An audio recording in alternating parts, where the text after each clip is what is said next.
Thanks for joining us. This is the American Values Coalition. For those who have never heard of us before, we're a nonprofit organization that is concerned about the political extremism and disinformation that's infecting politically and religiously conservative communities.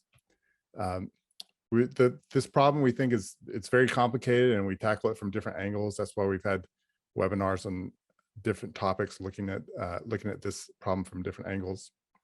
One of those angles is Christian nationalism, and it's a topic that we've had before on another webinar. And we think it's important because I think it explains why some communities on the right are more likely to gravitate toward political extremism than others. So our April webinar had Philip Gorski and Samuel Perry talking about their book, The Flag and the Cross, and they were looking at this issue from the perspective as two sociologists. And today we're tackling the topic again from another perspective, from another author. Now, of course, there is political extremism on the left, and that's an important topic. That's not what we're talking about today. Today you'll hear a critique of Christian nationalism from a conservative perspective. Both I'm a conservative and our guest speaker is a conservative as well. So our guest speaker is Paul Miller, or if you're looking up by his author name, Paul D. Miller. He is professor of the practice of international affairs at Georgetown University School of Foreign Service and co-chair of the Global Politics and Security Concentration. He's also a former White House staffer. He worked for the National Security Council as director of Afghanistan and Pakistan. He also served as an intelligence analyst in the CIA and was a military intelligence officer in the US Army. The book is called The Religion of American Greatness: What's Wrong with Christian Nationalism? And it will be published July 5th by InterVarsity Press. So that's next Tuesday. Everyone will be, who is here, you'll be able to get that 30% off that book plus free shipping. I'll put the code and the link in the chat once our speaker starts talking, and I have a chance to do that. So welcome, Paul Miller. Nap, thanks so much for inviting me to talk to your organization. I appreciate it, and I appreciate the folks who have come here today. I look forward to your questions. I like this format because it's more interactive. I've done a lot of podcasts and interviews that are more almost monologues, and so this is going to be a neat opportunity to have more of a conversation. So I appreciate you all showing up. What is Christian nationalism? Yeah, that's a great place to start. I'll say that the term Christian nationalism really was not in wide use before January 6th of last year. I've been working on this book for about 6 years, and I thought that I was onto something new and kind of obscure. And then suddenly, after January 6th, everybody was talking about it. And in a way, the term Christian nationalism has gone from somewhat obscure to mainstream, and now it's almost like a punchline. People are saying that it doesn't exist, or they're using it in overbroad terms and everything. So I'm hoping that my book will provide some clarity, and I hope some consistency and some academic rigor to this debate. To ask what is Christian nationalism is first to ask what is nationalism. To answer that, I looked at the literature on nationalism from scholars who looked at this, and what I came up with is this idea that nationalism is a belief that you can carve up humanity into discrete cultural units like squares on a checkerboard. In other words, you can almost draw the map of the world like a checkerboard with, Frenchness over here and Germanness over there and Americanness over there, and that each square on the checkerboard had very discrete, clear boundary lines distinguishing one thing from another. And nationalists say, once we've drawn that map of culture, then we just overlay it with government. Every square on the checkerboard gets its own government. And there's a one-to-one correlation between culture or nation and government. That's why they call this thing a nation state. And if you approach the world that way, you then also think that governments should have a rightful jurisdiction over the cultural lives of their nations. That in some sense, governments ought to regulate culture, pass laws about culture in order to keep nations being what they are, so that cultural identity persists across the generations. Nationalists believe that that is a proper function of government. So that's nationalism broadly. Christian nationalism, American Christian nationalism, is the belief that our square on the checkerboard is, if you want to define it or fill it in, it is the cultural heritage of Anglo-Protestantism. And I didn't make up that term. That is their term in a sense. That is Samuel Huntington's word for it. In his book, Who Are We? He said that America is defined by the cultural heritage of Anglo-Protestantism, and that it's the responsibility of the government to keep it that way, that we have to remain who we are by upholding our Anglo-Protestant values and heritage and cultural identity. And other thinkers have broadly coalesced around the same ideas, whether they call it Anglo-Protestantism or a Western heritage or a British Christian heritage or something like that. They all revolve around the same ideas. And so they believe that our government should uphold and sustain and keep this specific cultural heritage, and that is a rightful function of government. And that we will, in a sense, no longer be ourselves if we change too much, if our culture changes too much. That, I think, is a good definition of Christian nationalism. And it's not one that I'm trying to put this in its strongest terms. I'm trying to draw the definition from its own advocates. So I would stress this is a definition that I don't think I made up. I think I found it there in the arguments of its own advocates. Yeah, so some people will hear that and say, that doesn't sound so bad to me. That's what I believe. So what the subtitle is What's Wrong with It? So what's wrong with Christian nationalism? A lot of things. I'll say right off the bat, the love of country is not one of the things that's wrong with Christian nationalism. I would call myself a patriot. I love America, served in the armed forces, worked for the government. We're about to celebrate 4th of July, love it. And there's so much to celebrate about the United States and our history. So the love of country is not anything that's wrong. And I think that we should cultivate a good, healthy, open, patriotic love of our country. I think what's wrong with Christian nationalism, there are so many different things wrong with it. Number one, I just don't think the map of the world's cultures is a checkerboard. I think it's more like a Venn diagram, overlapping circles. The boundaries between cultures are very blurry. There's no one hard, discrete boundary line you can really draw on a map that separates, Frenchness from Germanness. You can separate France from Germany, but on the border, on the ground, the cultures are actually quite blurry. And you can see influences from both kinds of cultures in the border regions of France and Germany. I'm just using that as one example. I think it's true all over the world. Cultures blur, cultures overlap, cultures intermingle, and cultures change.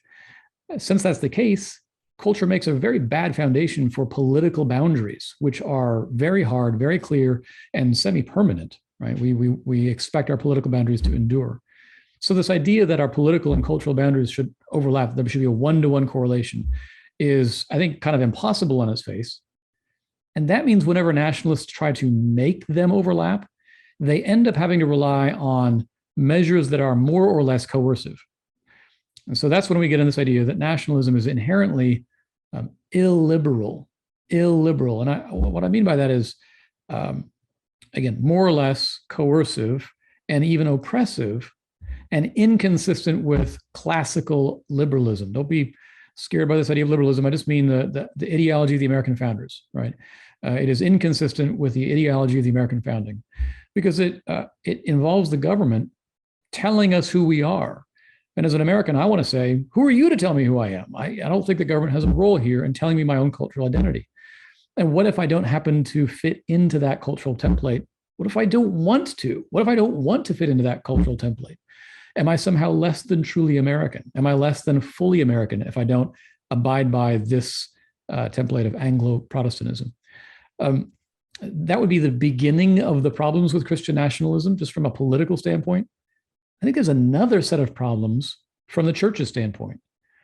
I think Christian nationalism, from the church's standpoint, can actually mislabel what the gospel really is, and it can be a little troubling in its relationship to the church. I think the gospel of Jesus Christ has most to do with the life, death, resurrection of Jesus and his saving power for our lives. The effect on our culture is a little peripheral. That's not the main point.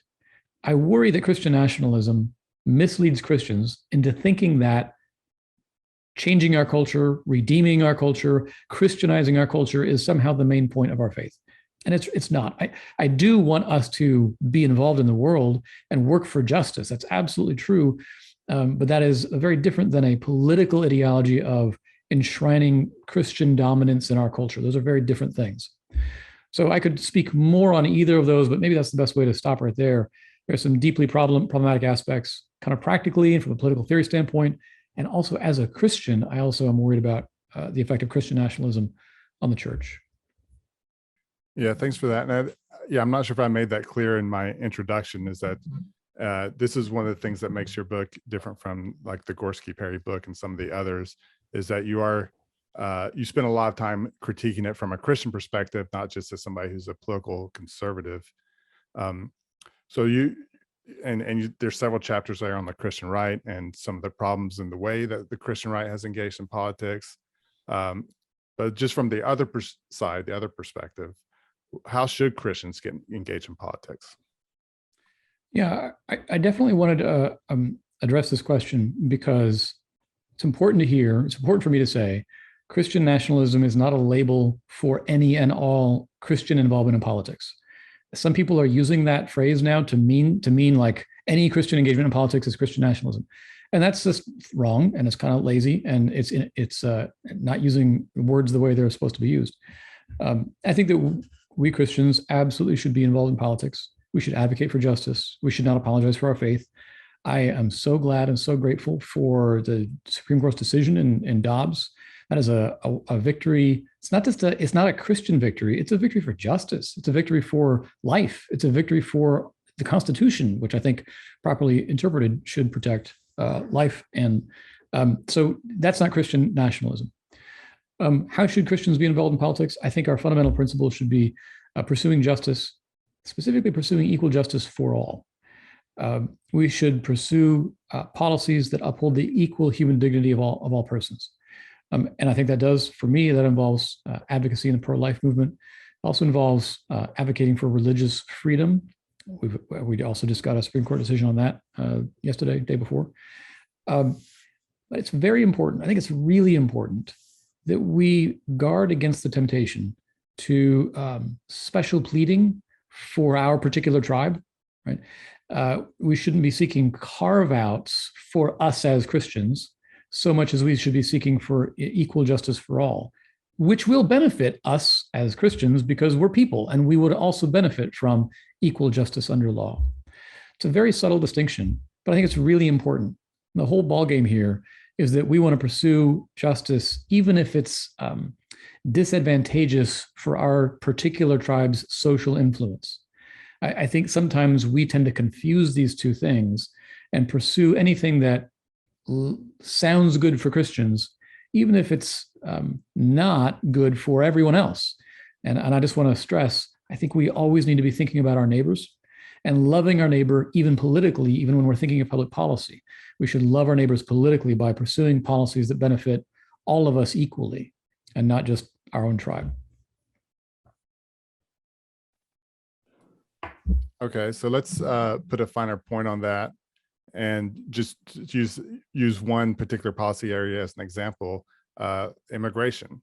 So talk a little bit about the Christian nationalist perspective on immigration and what you would see as the alternative of how Christians should engage that topic.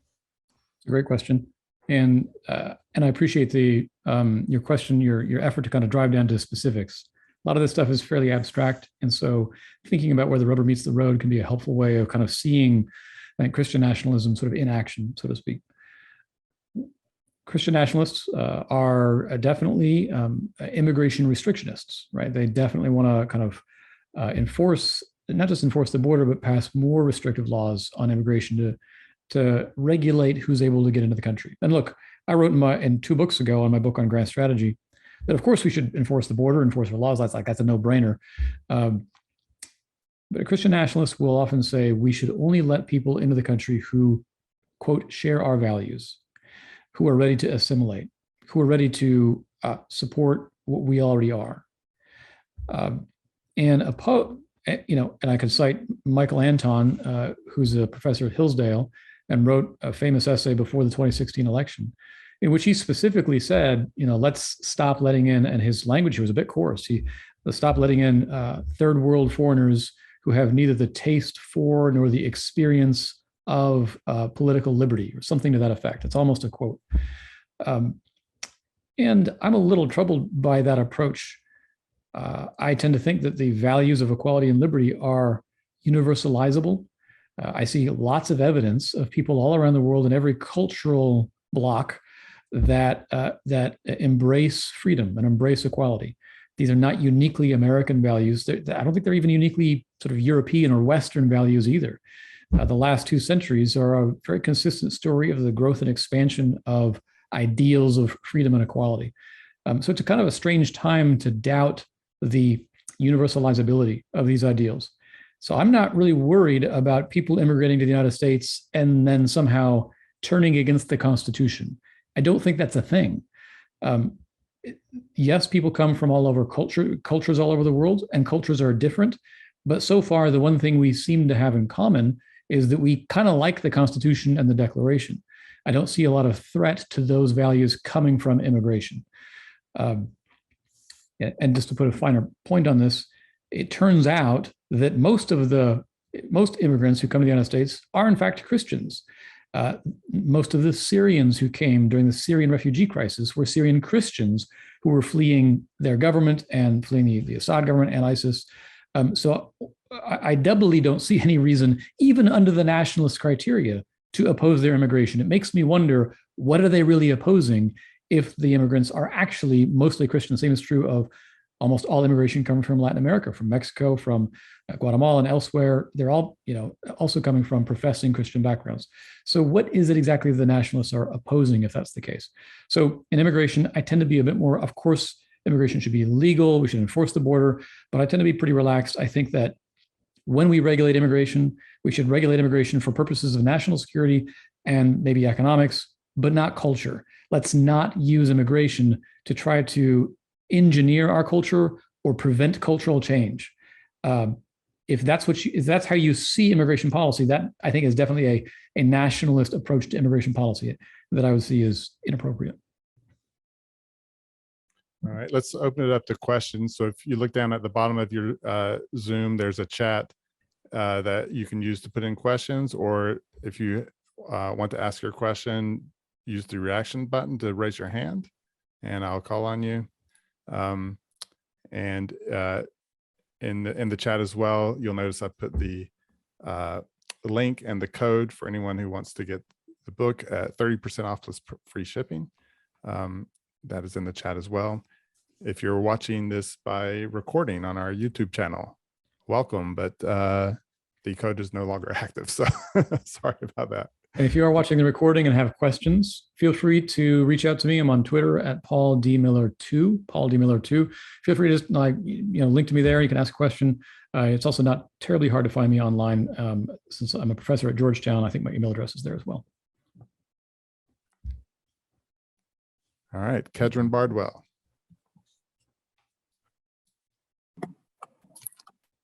Well, nice to meet you. I'm Kedron. I teach political science at Simpson College in Iowa. And a question I had, we lived in Australia for a while, and one of the things I noticed over there is that it seemed even more odd to go outside the United States, even to another Western, oriented place, and see how different the U.S. looks and how intense Christian nationalism here. So I'm wondering if you've thought about or looked at in your research why this is particular to the United States. It's not that it doesn't exist other places, but there's many other Anglo countries that don't have this. So I would say Christian nationalism is not a uniquely American phenomenon. Viktor Orban's Hungary, they rewrote their constitution and put an explicit recognition of either Christianity or Catholicism. I can't remember which. I think Russia is a good example of Christian nationalism. You see the way the Orthodox Church there has just completely subordinated itself. It's been subservient. It's endorsed the war in Ukraine. I think it's a good example of Christian nationalism. Bolsonaro's government in Brazil. You see some signs in Poland. So there's other examples of this. The United States has always been something of an outlier in the both intensity and widespread practice of religion. We're just a more religious people than most of the developed world. And so it's not surprising to me that something like Christian nationalism would be a bit more intense here. I'd also say that the identification of Christianity with the American experiment has been here since the very beginning. I mean, literally since the first Europeans stepped foot on North American shores, they defined their political projects in religious terms. I found a recruiting pamphlet for colonists in England to come over to the New World in 1617 to, quote, build God's temple. And if that was the rhetoric they used in 1617 to recruit colonists, it gives you an idea of how long we've been thinking of our political projects here in religious terms. So that history, I think, it still reverberates. Whenever people think about kind of returning to traditional American identity, that traditional American identity is, by definition, it involves something of Christian rhetoric, symbols, heritage values. The Christianity is just in the air we breathe here. It's impossible to get away from it. Thanks, Kedron, for the question. We have a question in the chat. Is it okay for Christians to make explicitly faith-based arguments for policy, or should we stick exclusively to ones that are equally accessible to all in a, quote, neutral public square? Really good question. And I don't directly address this in the book. I think, yes, it is okay to make faith-based arguments in the public square and also make accessible, neutral, secular arguments as well, because those will be more persuasive to our, secular fellow citizens. I don't think Christian nationalism is about the reasoning we use to advocate for policy so much as it is about the purposes for which we want to use policy. I'm pro-life in part because I'm a Christian, and that doesn't make it Christian nationalism. But if I was advocating for a policy that gave privileges to American Christians, or that sought somehow to support Christianity with the government, then that would be Christian nationalism, kind of regardless of my reasoning behind it. So yeah, I'm not a Rawlsian in this respect, right? John Rawls wanted us to not use faith-based arguments, and I think he was wrong. I think that tends to treat religious believers as second-class citizens, and I don't see that. I was, to be very clear, I do not support the sort of French model of state-enforced secularism in the public square. That's not what I'm getting at all. Pretty comfortable with religious expression in the public square. It's just about the goals. What do you want to use public policy for? That's what is concerning to me. Yeah. And by French model, he's not referring to the author of his foreword, David French, but France. Yes, I think, thank you. Referring to the France model, and Turkey, by the way, as well. Turkey does the same thing of enforcing a kind of a state. Turkey used to until Erdogan. All right. The next question. In light of our history founding, is it perhaps better to call the Christian nationalism of America white Christian nationalism? Perhaps this addresses the immigration piece better, as well as why the Jim Crow South is the same region as the Bible Belt, which was coined in the 1920s. Yeah, this was actually a question we asked in our previous webinar with Gorski Perry, because they do use the term white Christian nationalism on the title of their book. And I do, in the latter parts of my book, I start to talk a bit more about that overlap between kind of race and religion. And one of the key, so the answer is yes. One of the arguments I make in the book is that Christianity in America, white Christianity in America, has become or is becoming a distinct ethno-religious group. Ethno-religious groups exist elsewhere in the world. Whenever you have kind of an ethnicity and a religion overlap so closely that they become almost indistinguishable, that's an ethno-religious group. The Uyghurs in China are a distinct ethnic minority in China, and they are also Muslim, unlike other Chinese. And so their group is both Uyghur and Muslim, and that both elements to their identity kind of almost meld and bleed together. I believe I want to say the Druze in Lebanon, or maybe the Maronites in Lebanon, the Sikhs of India, similar kind of situation where ethnicity and religion blur together. And I kind of think that in some parts of the United States, you do see, I'm trying to find the most diplomatic way of putting this, you do see elements of Christian rhetoric, Christian identity, Christian heritage, kind of overlapping so strongly with with white culture, that they're kind of blurring together. Another way to put it is almost all Christian nationalists in America are white. It's not exclusively so, but it's generally true. And you can talk to the statisticians about how to tease out the different influences of race versus religion. But for my purposes, I think it's troubling enough that there is something close to a melding there of race and religion. Yeah, and that's one of the things that Perry and Gorski have pointed out, is that it's only when you include race, whiteness, that you have some explanatory value as far as Christian nationalism explaining some anti-democratic viewpoints. So it's when it's non-whites who are Christian nationalists don't share those same anti-democratic viewpoints. What was really insightful to me when I looked at some of these statisticians, Whitehead and Perry, Jones, and some other statisticians, have shown that white non-Christians tend to have a certain set of opinions on race and guns and immigration. Black Christians also have a certain set of views, and then white Christians have another set of views. And so the distinct set of views is explainable neither by Christianity alone nor by whiteness alone, but by the interaction between the two of them, which is what got my attention. It says, oh, okay, there's something here where race and religion are molding and overlapping, creating a distinct worldview, if you will, that is separate from even other Christians. It's its own thing. The next, this isn't a question, but a comment. Nazi Germany was also an example of Christian or Lutheran nationalism. Yeah, so this is a really interesting case. In Nazi Germany, they use religious language and rhetoric.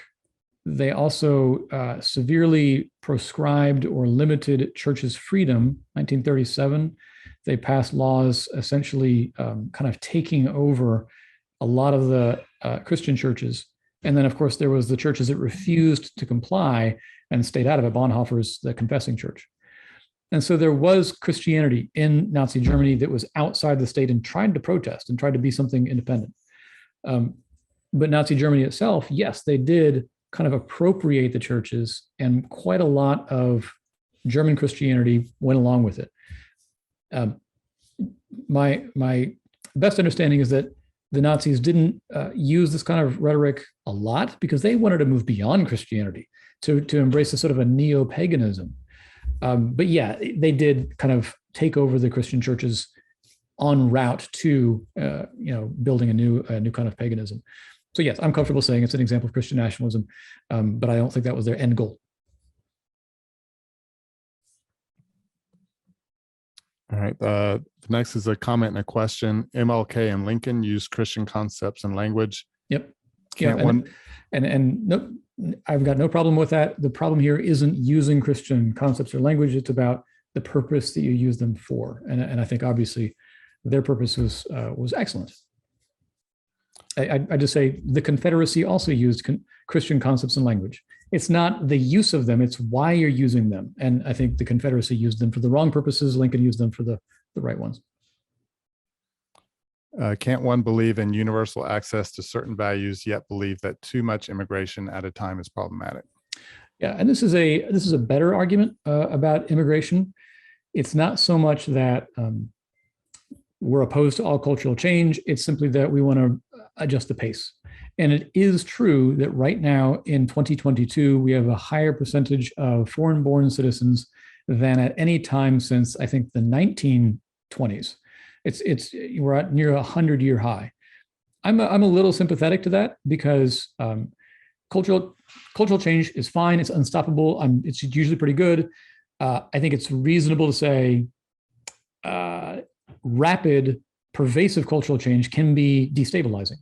And so for me, the first step in that would be to actually enforce the border, enforce the laws in the books and that sort of thing. And I'd be comfortable with that. So I'm giving you a qualified answer to that question. Believe that too much immigration at a time can be problematic. Yeah. It's less problematic in the United States than in Europe because we have a much, much better tradition of assimilation. somebody asked about what does America look like from the outside. It's kind of weird that we hyperventilate about immigration so much when we're actually the best in the world at this. If I was living in Europe, I'd be much more worried because they do a terrible job assimilating immigrants, treating them as full citizens. Therefore, their immigrant populations really are, they in France particularly, have become islands of, sort of outsiders. And that has become, in some cases, a national security threat and centers of opposition to the state. We don't really have that here because we do a great job comparatively of assimilating immigrants. So I'd have a different answer for Europe compared to the United States. Yeah, and I've heard Professor Robert George make this point before as well. And yeah, he referred to it as American exceptionalism, a type of American exceptionalism. Yep. Where like if you were to immigrate to like France, for instance, like becoming French is different than like immigrating to America and becoming America because it's an assent to a certain set of ideals. Yep, absolutely. Why do you think we've seen such a quick growth in what you've described, where we've gone from Representative Steve King being sidelined in part for these views a few years ago to it seeming fairly mainstream now? Yeah, so that's a question about how the GOP has changed. I just want to note as well, make sure you see that Brian Padgett has his hand raised. Okay, we'll go to Brian. We'll go to you next, Brian. So first of all, I don't think nationalism is new. I want to be clear. I think it's been around for a long time, for decades, for forever. What we've seen a growth in is not nationalism per se. It's a growth in the acceptability of public expressions of it. Nationalism has been kind of underground, so to speak, I'd say for over a century, right? Certainly since the Civil Rights Movement, because as somebody noted, nationalism and kind of white nationalism, they tend to go hand in hand. And the Civil Rights Movement was a very definitive blow against that idea of American identity. But now I think we are seeing a resurge of acceptability of invoking traditional concepts of American identity. Okay, so why? Well, all kinds of things you could throw in the mix here. Everything from the 2008 financial crisis to losing 2 wars. Right? People tend to be a little sore about that. I think there's maybe a backlash there where people have wounded pride and they want to reassert something that they're proud of, and that can be a reassertion of traditional American identity.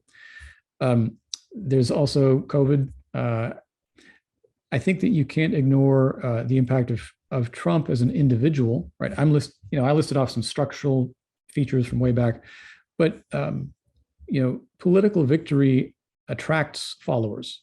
And when Trump unexpectedly won in 2016, suddenly it became acceptable for people to start giving voice to the sorts of things he had been saying on the campaign trail. Maybe hard to remember, but as late as 2015, this stuff just wasn't on the radar. And then suddenly he wins, and all of a sudden, we have a conference on national conservatism, and we have books by Yoram Hazony and Rich Lowry vindicating nationalism, and we have all this stuff. So victory, it's not just that victory has 1,000 fathers, but victory has 1,000 copiers. And I think we can't ignore that Trump's victory played a role here in accelerating the public acceptability of expressions of nationalism. And one more thing I'll say and answer this question. I cite in the book a historian whose name is escaping me, or sociologist, Hirschchild, I think, who wrote a book called Strangers in Their Own Land. And she was attempting to answer a pretty similar question. Why are people saying this stuff? And she narrates what she calls the deep story of the political right. And the deep story goes something like this in her telling. We white American men have been standing in line waiting for our shot at the American dream. The American dream is close, it's just over the next hill, but we are standing in line waiting and working hard. But over the last few decades, people have been cutting in line, particularly in the deep story, women, minorities, and the poor, right, who are cheating through affirmative action and welfare and identity politics. And so we are moving backwards, and it's not fair. We deserve our place too. Right?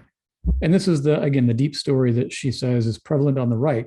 It's this idea that we traditional Americans have been losing our place and in an unfair system that's now stacked against us. So your question is, why are we seeing a quick growth in this? It's because that feeling of being under siege has been growing. I'll refrain from commenting on how legitimate that story is. I'll just say I think that's true. I think that the version of the deep story described there, I've heard it from people, and I think it's a widespread sentiment on the right.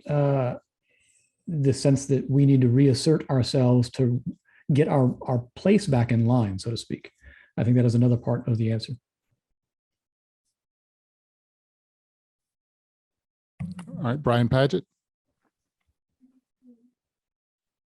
Yeah, so shifting gears just a little bit here. So I'm a pastor in Stillwater, Oklahoma. Okay, we got a large university here, Oklahoma State University.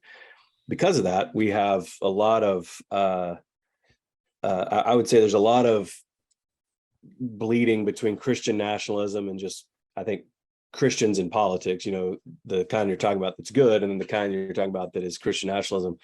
And then at the same time, because we're a university town, you have a whole host of folks that are everything's Christian nationalism because we hate you right now. And one of the things that so my question is, I'm really at a loss right now as to how do you address this from a pastoral perspective. We're addressing it in our church. When I feel like my personal belief is you need to speak to it head on, or you're going to continue to give safe space to these ideologies in your church, which are, it's, I mean, I was in international mission work for 15 years, not overseas, but studying missiology and everything. That syncretism is really what it is. It's a syncretistic religion that is heretical, and it's false, and it's bleeding throughout. It's that yeast that's worked through the whole batch of dough. And if you don't call it out, so what's happened here is the larger evangelical community, the leaders anyway, have really ostracized me. I mean, for a whole host of reasons, you know, speaking out on racism and things of that nature. But yet I've gained a little bit of respect from non-Christians in the community, because like, oh, not all Christians are the same way, but they all immediately think I'm this uber progressive, liberal, woke, Marxist, everything else. And I'm like, no, I'm not that either. I promise you I'm not that. And it just feels like chaos. Like I felt like if I was in the North somewhere, I'd probably have a lot of people going, yeah, amen, that's right. And here it's like, man, you've stepped on, you've hit the unpardonable sin. Like this is the one you cannot talk about, because it's almost like we need Christian nationalism to win Roe, and we need Christian nationalism to win the courts and the White House and everything else, to keep the little things that we want. So we'll play with it, we'll coddle it a little bit to get those bigger things. And I'm at a loss. I don't know how to talk about it other than say read Paul's book or other people's books. So anyway. Yeah. So first of all, you know, I feel like you're describing my life when you talk about, feeling alienated kind of from both tribes. Well, welcome to the club. I think this is all a support group for us. And second of all, you know, I actually consciously, I ended the book, and you can see this on a pastoral note. The last 5 pages of the book is a pastoral note, because I thought that pastors actually have a really important role to play here. And I think you're right. If I hear you, you're kind of sensing that you have to say something about this, and you have to address it, because it's not, who, if not you, who? Like how can pastors be silent on this? So I hope there's a bit of wisdom there. I walk with trepidation because I'm not a pastor. I've served as an elder at a prior church, so I have just a little bit of an inkling of the burdens of the pastorate. Thank you for what you're doing. I know it's really hard. I think the problem is not that pastors talk about politics too much or too little, right? It's not about quantity of how much you talk about politics. I think the problem is that some pastors will only talk about the pro-life cause or religious liberty. That's the only thing they think is, and frankly, that's mostly white pastors.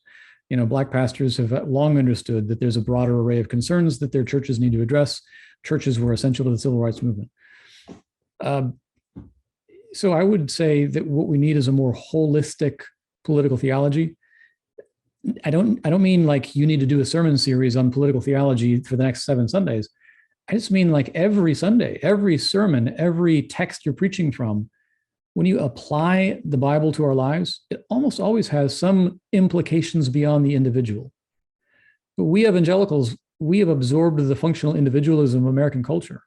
And oftentimes the sermons I hear are very individualistic. I hear the gospel of Jesus, it applies to my life, my heart, and maybe my family, and that's about it. And it kind of stops there.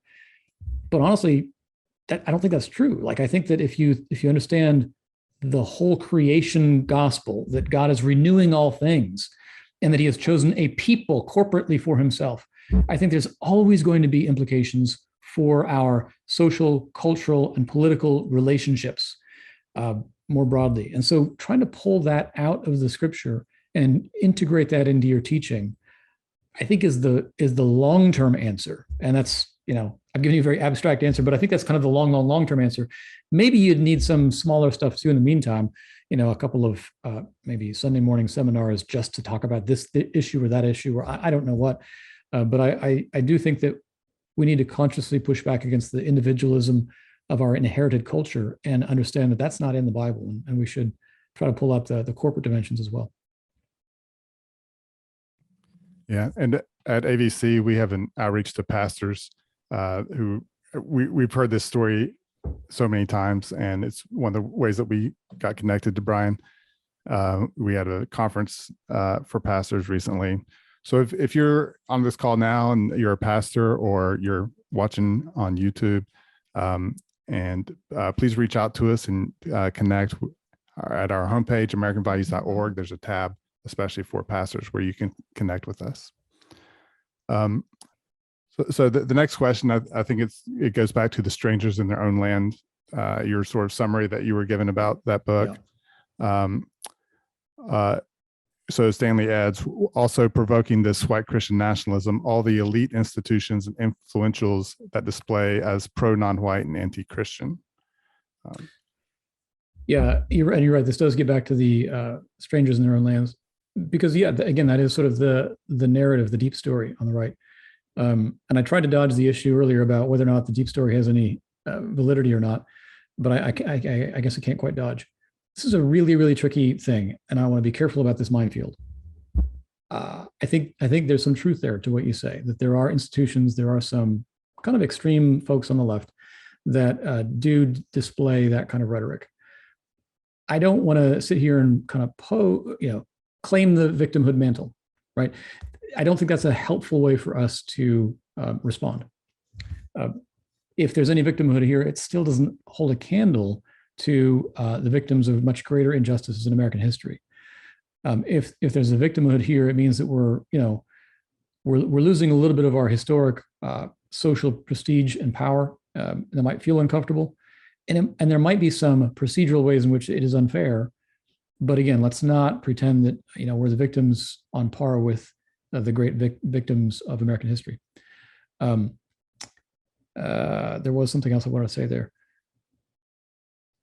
My next book is about the progressive left, so I'm going to be addressing these kinds of things, and I'm trying to do so in a careful way, in a non-culture war kind of way, because I think there needs to be a critique of the left that is more than just kind of culture war, red meat rhetoric. So give me a couple of years, and I'll write that and give you a fuller answer to your question. I just sense there's one more thing I want to say here.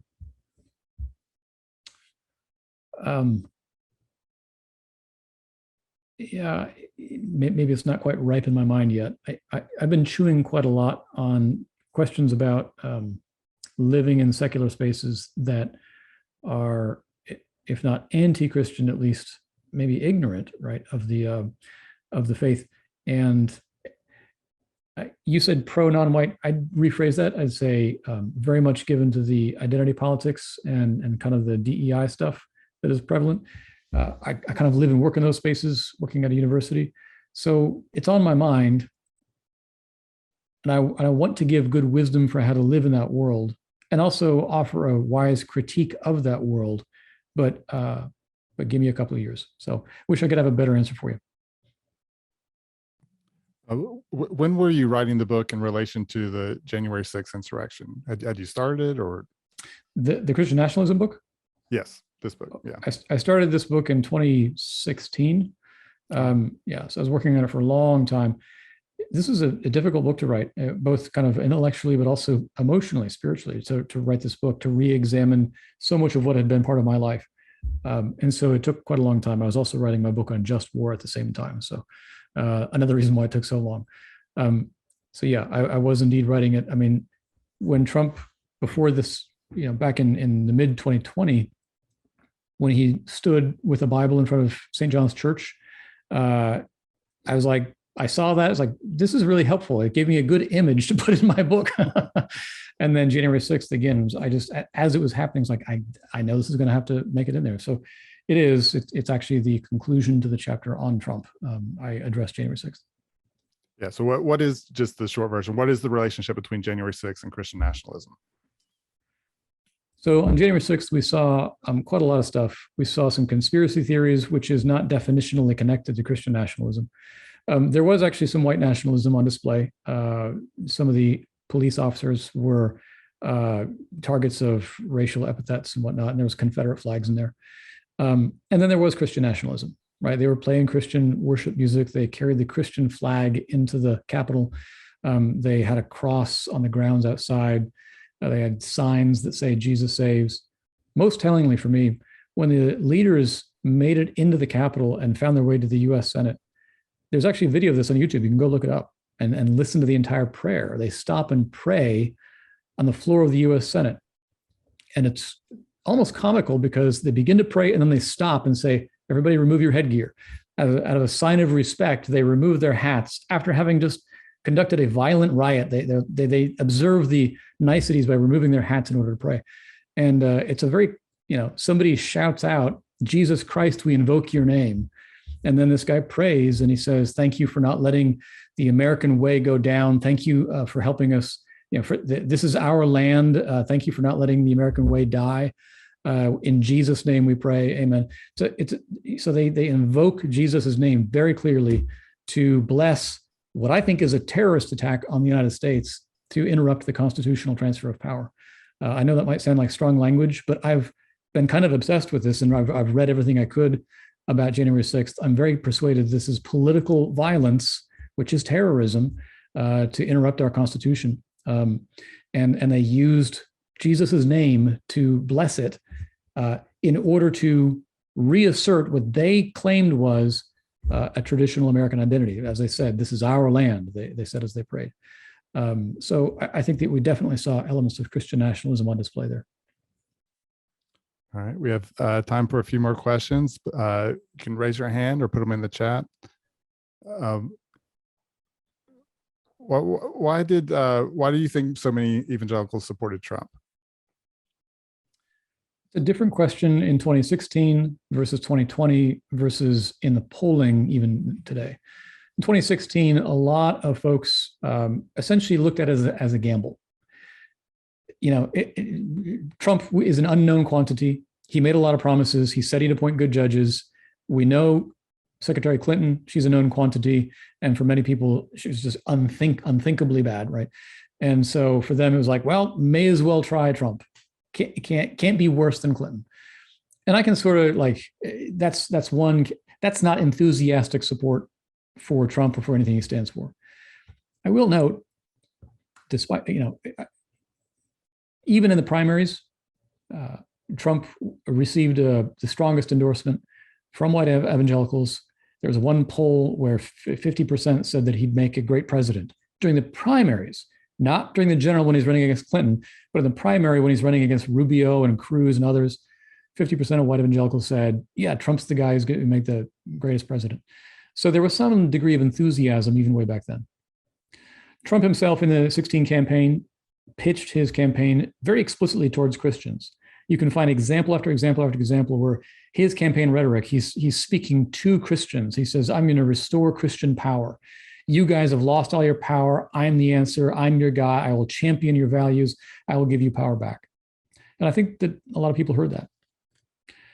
Fast forward to 2020, and I think why again did so many white evangelicals support Trump?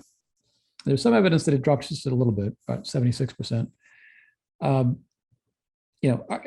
judges, right? Appointed 3 judges. And you ask anybody about Trump, those are the first 3 things they mention if they're a Trump supporter, are the judges. I think as well, many felt Trump had been besieged and beleaguered by his critics for 4 years, and they believed that it was unjust, that many of the criticisms against Trump were wrong or inflated.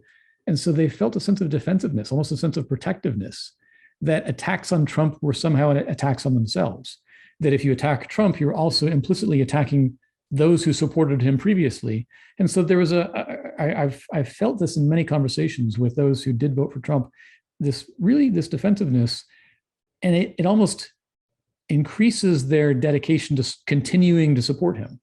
It's no longer about the merits of him as president or the merits of his policies. It's simply a tribal contest for identity and power.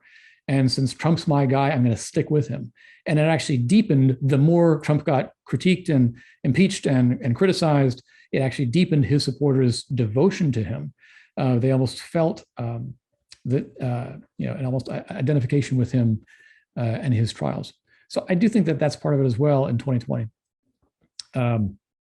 There's my best answer. Yeah. So, but and relate that to Christian nationalism. I mean, I'm just thinking in terms of like, well, so Perry and Whitehead, Christian nationalism isn't like an on-off thing. They're like degrees of Christian nationalism. So not everyone, it's not either you are or you aren't. But then you have Trump, the candidate, who's saying things like, I will give you great power. I will be your protector. I'm the only one who can do this. So how is it that those Christian nationalism beliefs, lead someone to that sort of candidate, which seems so antithetical to Christians, right? And things that they've said before, right? Well, as I argue in the book, Christianity is a religion. Christian nationalism is a political ideology. And if you push Christian nationalism to its very logical extreme, all the way out to its most enthusiastic supporters, I think it's incompatible with Christianity. And I don't say that lightly, because I don't want to be sitting here gatekeeping and casting anathema on people for their political beliefs. But look, I would definitely say that for fascism. Like I have no question at all saying you can't be a fascist and a Christian. Like you just can't. And I think that at its very extreme, you can't be a follower of Jesus and be the most enthusiastic supporter of this stuff. They're rival, incompatible religions. I'd say the same thing, by the way, for progressivism at its most extreme, most logical extent. So it's not surprising to me that you see a lot of folks, living in that tension, because Trump talks the language of Christianity, or at least his supporters do. Trump talks about restoring Christian power, and it can be deeply confusing for Christians who are kind of paying casual attention to politics. They hear him say Christian stuff, and so they're like, okay, he's my guy. He's on my side. He's talking Christian stuff. He says he'll appoint pro-life judges. Then that's my guy. And it takes some effort to really scratch and dig underneath and find out that there's some elements of the movement that are deeply at odds with real Christian practice and belief. And our information environment is not set up to promote that kind of nuance or that careful thinking. And that is another part of the story here that we've not talked about at all today. All right, we have a couple more minutes. If anybody wants to ask the last question, I'm going to put, again, the link in the chat and the code in order to get the book. There we go. All right. Paul Miller. The book is The Religion of American Greatness: What's Wrong with Christian Nationalism? There's the cover. Thanks, everyone. Oh, wait, there we go. Kedron, thank you for asking the last question. So you mentioned that you mentioned COVID just a bit. Did you find any links in studying any of what went down with COVID to Christian nationalism? I don't think there's a definitional link, but there is a strong overlap, a strong correlation in the practice. Christian nationalism is correlated with belief in QAnon and conspiracy theories and Stop the Steal and some of the COVID conspiracy stuff as well. Again, I don't think it's definitionally linked. You can be a Christian nationalist and not buy into that stuff. Like all the, Samuel Huntington or Rusty Reno or Rich Lowry, I wouldn't cast aspersion on them as being conspiracy theorists. But in practice on the ground, yeah. But if you look at the polling data, there does tend to be a lot of overlap there. And there's a lot of reasons for that. We're out of time. Yeah, and one of the things we have heard from a lot of pastors is their masking policy is what led to splits in their congregation. That was like the final straw, I guess, for a lot of people. And I'll say, not my particular local church, but I did see that in some other organizations that we're involved with, and it was really interesting to me that seemed to be the straw that broke the camel's back for many people. And I think it's maybe because it was such a direct issue that touched on daily life, and people just needed to reassert some kind of ownership or power or agency in their lives, and they really rejected the assertion of authority on the state's behalf to decree a public health measure. Anyway, there it is. All right, Paul Miller. The book is The Religion of American Greatness. We are the American Values Coalition, AmericanValues.org. Thank you for joining us. Knapp, thanks so much for having me. I appreciate it.